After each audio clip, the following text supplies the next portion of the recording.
More sectarian violence in Syria, and finally, justice for Russiagate. It's 5 in 10 from SkyWatchTV. 5 things you need to know in about 10 minutes for Tuesday, July 22nd, 2025. Item number 5 today is Syria.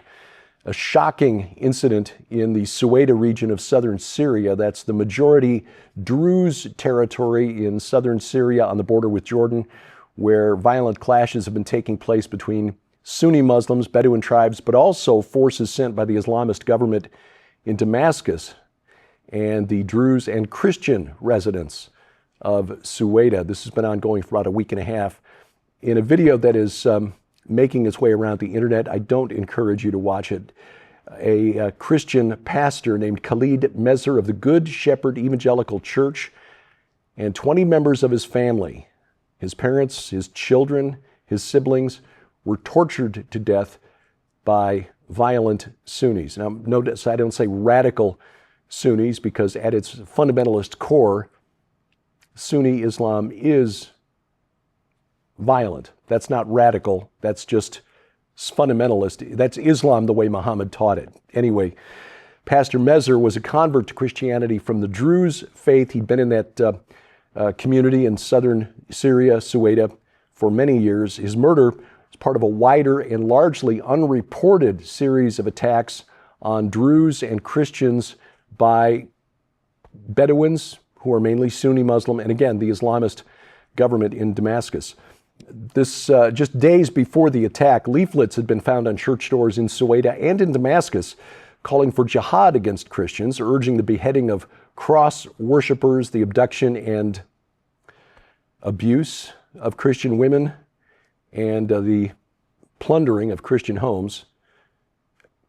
This followed a deadly attack at the Mar Elias Church in Damascus just a couple of weeks ago, where dozens of Orthodox Christians were killed and wounded.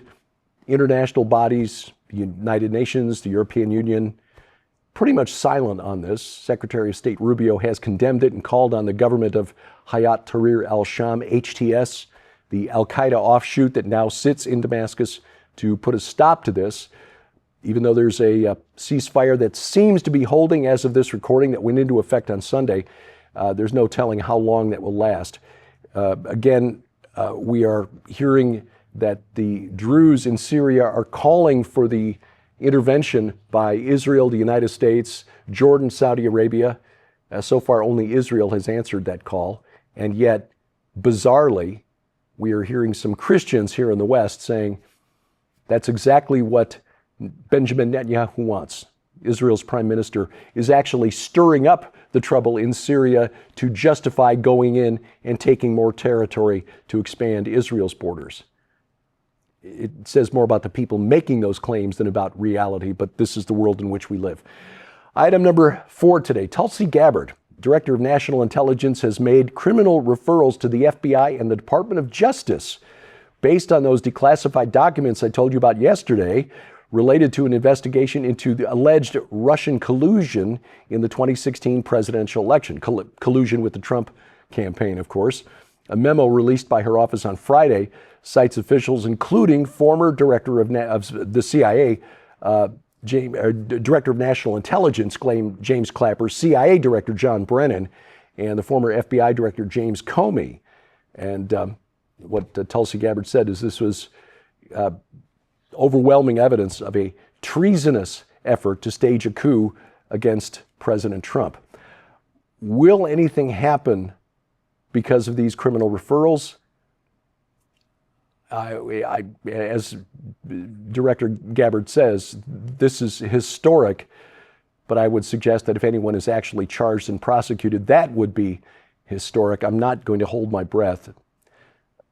It would be nice to see justice done because this is not the way the American government is supposed to work. We're not supposed to see one political party, Democrat or Republican, using the intelligence apparatus and the Justice Department to target political enemies. That's not the way this is supposed to work. But I'm not optimistic. And again, as Christians, we need to remember that our number one priority, which is to make disciples of all peoples, all ethnos, all tribes, nations, and baptize them in the name of the Father, Son, and Holy Spirit. That is our primary focus, and we can do that regardless of who is sitting in the White House and who's getting away with what inside Washington, D.C. Let's not get caught up in the whole sports broadcast aspect of cable news. Item number, and I say this as one who has to be talked in off the ledge by my very patient wife, Sharon, on a pretty regular basis. Item number 3 today, planes, trains, and automobiles. Funny movie starring Steve Martin and the late John Candy, but talking now about the Department of Transportation under the former Department of Transportation Secretary Pete Buttigieg. Instead of replacing outdated air traffic control systems, the New York Post reports, Secretary Buttigieg spent $80 billion, that is billion with a B, $80 billion on DEI grants, diversity, equity, inclusivity. Kind of what we expected from the Biden administration, but not to that extent. According to the Post, Buttigieg failed to replace outdated air traffic control systems while in office, instead giving away tens of billions of dollars on a DEI agenda. In one meeting, a source told the Post, Buttigieg told airline industry executives that air traffic control upgrades would just allow them to fly more planes, and so why would that be in his interest? It might allow them to fly the same number of planes more safely, considering that these systems have not been upgraded since the Carter administration. That is nearly 50 years. And yet $80 billion spent on DEI initiatives. In addition, the Federal Aviation Administration has been chronically understaffed for years. One official said that at the rate they were hiring, it would take something like 90 years to bring staffing for the FAA up to desired levels. The good news is that President Trump's big, beautiful bill does allocate $12.5 billion in additional spending for the current Transportation Secretary, Sean Duffy, to revamp those old FAA systems. Buttigieg reportedly considering a run for president again in 2028. We need to remember this when he begins to run. It's like, about your time as Transportation Secretary. Topic number 2, the kids are all right. Kind of musical references today. The United Kingdom set to allow 16-year-olds to vote in upcoming elections. This is according to a new elections bill that was introduced last week. This policy change would obviously benefit the Liberal Labour Party by giving more than 1.5 million teenagers the right to vote. This is a document called the Election Manifesto. It argues that if 16-year-olds can work and pay taxes, it is, quote, right and fair that they should be allowed to vote, end quote. Opposition MPs, the Tory and Reform parties, questioning the consistency of this policy. Conservative Shadow Minister Paul Holmes said, why does this government think a 16-year-old can vote but not be allowed to buy a lottery ticket, an alcoholic drink, marry, go to war, or even stand in the elections they're voting in?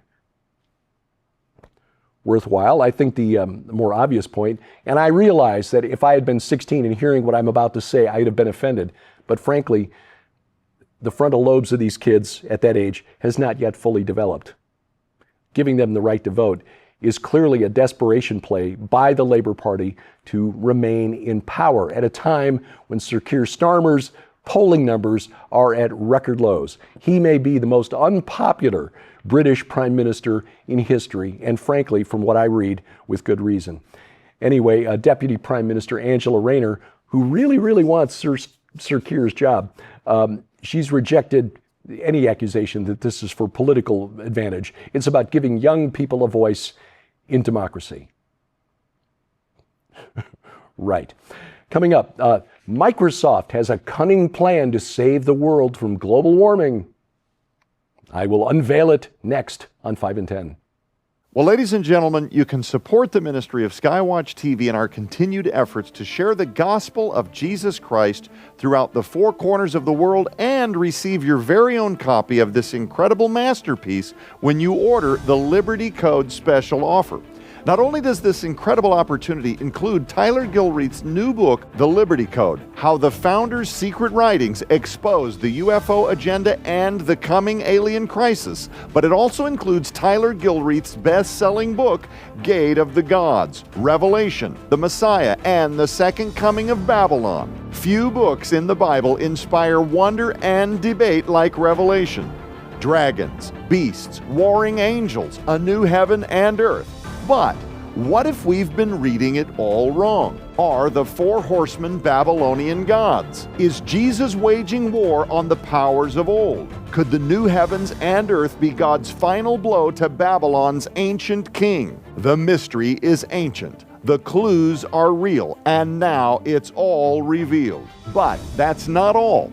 This incredible special offer also includes The Secret Destiny of America Revealed. This 2-hour documentary on DVD features the legendary Dr. Thomas Horn as he reveals who the God on America's Great Seal and U.S. $1 bill really is. Why 72 pentagrams in the Capitol Dome are used to control the ancient cosmocrators who rule the nations. The coming incarnation of Antichrist, and much, much more. Sold separately, these items hold a retail value of over $65. Yours now for your donation of only $45, which includes free shipping to all U.S. orders. So don't delay. You can support the ministry of SkyWatch TV and help us continue spreading the gospel of Jesus Christ right now by scanning the QR code on your screen, using the camera app on your phone for instant access to this special opportunity. You can also visit us at skywatchtvstore.com or call 1-844-750-4985 and ask for the Liberty Code special offer right now. Item number one today, Microsoft's cunning plan to save the world from overheating is paying $1.7 billion on a program to bury poop. Yes, I said that word. According to the Wall Street Journal, Microsoft has signed a $1.7 billion contract with a company called Vaulted Deep to bury human waste 5,000 feet underground. You see, Microsoft made a pledge to be carbon neutral by the year 2030, but its carbon emissions have skyrocketed by more than 40% in the last 5 years. Why? Because of all the data servers they need to serve up artificial intelligence. It's got a booming AI business that needs a lot of electricity, which then, of course, releases a lot. Of course, this is all a bunch of hooey. You might think that to meet its carbon neutral goals, Microsoft would find ways to, generate the power without carbon emissions, like going nuclear. That's not easy to do, easier said than done. Or just reducing its power intake. No, can't do that. That'll affect the bottom line. So what they're doing is spending billions of dollars buying carbon credits being sold by Vaulted Deep. Vaulted Deep sells them $350 per credit, and for each carbon credit, they will bury a metric ton of poop a mile underground. This is like buying environmental indulgences. Indulgences were things, if you were in the Middle Ages and you were Roman Catholic, you could pay the local priest for an indulgence, which gave you the right to commit a sin without having to pay a spiritual penalty for it. So essentially, what they're doing here is buying indulgences from Mother Gaia, because the whole green energy scam is a cult. This week on SkyWatch TV, we are talking about the Liberty Code. If this wasn't coming from an author like Tyler Gilreath, who's a very careful researcher and an excellent writer and a Bible-believing, blood-bought Christian, this is the kind of thing you might just write off. But he actually shows the connections between the founding fathers and the modern UFO deception. This is not ancient aliens. This is the spiritual deception being waged on modern man. It's essentially the return of the old gods, but given a science fiction veneer. But there are some writings from the early days of this republic that relate to this. don't miss the program. You'll be going, what? Which is not a bad thing.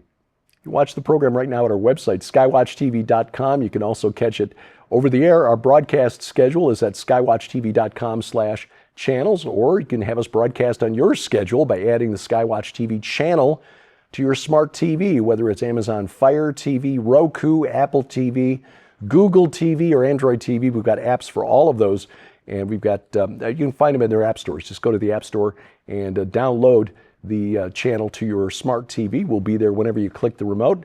You can find us on the internet, youtube.com/@SkyWatchTelevision. We ask you to please subscribe, share, click the bell for notifications, hit the like button, or rumble.com/SkyWatchTV. You can also download our app to your smartphone or tablet. We've got versions for iOS, Android, and Amazon Kindle Fire devices. They're free, and we have links to their app stores at our website, skywatchtv.com/app. Later this week, our schedule will be getting a little bit intermittent because Sharon and I will be traveling to Ohio for the Go Therefore conference.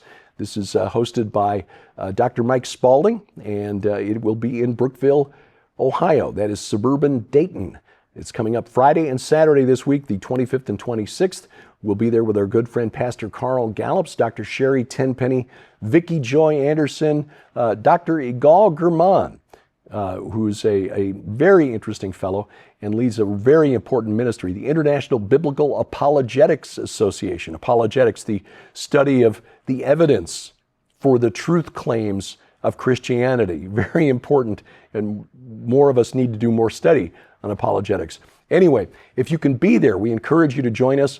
It's just $59. If you can't be there, we encourage you to stream the live video. That's just $39. But if you're going to be there and you want access to the video presentations later to show friends and family, you can get an all-access pass and save $10. More information and registration at GoThereforeConference.com. That's GoThereforeConference.com. Then in August, we welcome you to the Ozarks for the Remnant Rising Conference. All of us from SkyWatch TV will be there. You can join Sharon and me alongside Joe Ardis Horn, the host of SkyWatch TV, Donna Howell, host of the Donna Howell Show, Nita Horn, the CEO of Whispering Ponies Ranch, alongside Mondo de la Vega, the Jim Baker Show, Nathan Reynolds, who's got an amazing story. That man has literally he's been through the ringer, but in a spiritual sense, and many others. Jamie Walden, Vicki Joy Anderson again, Tracy Tennant, Dave Hodges, host of the Common Sense Show, Kevin Shipp, former CIA operative, with a very interesting story to tell as well. You can find out more and register either for in-person attendance or streaming video at hearthewatchmen.com. As I always say, look at the lower third, use the QR code, don't listen to me. It's hearthewatchmen.com, and you can save $20 on your in-person ticket by using the promo code SkyWatch20. That's SkyWatch20. Not only will Hear the Watchmen knock $20 off your registration, they will donate $20 to Whispering Ponies Ranch on your behalf. So it's a win-win-win for everybody. Again, more information to hearthewatchmen.com. In October, Sharon and I will be in Israel, God willing, October 19th through the 30th. We now have our airline itinerary, so we are planning on being there and looking forward to seeing Israel once again. And we hope to show you why we are so excited to be in that land. The archaeology there, the stones, thanks to the work of great archaeologists, crying out. And we'll take you to some of the original battleground sites in this long spiritual war. Find out more, including a sample itinerary and a place to reserve your seat on the bus at gilberthouse.org/travel. That's gilberthouse.org/travel. 5 in 10 is online, YouTube at 5 in 10. Please subscribe, share, click the bell for notifications, hit that like button, leave your comments below, and follow us on X. That is formerly Twitter at 5_in_10. And thank you for watching as we keep watch. I'm Derek Gilbert. This is 5 in 10 from SkyWatch TV.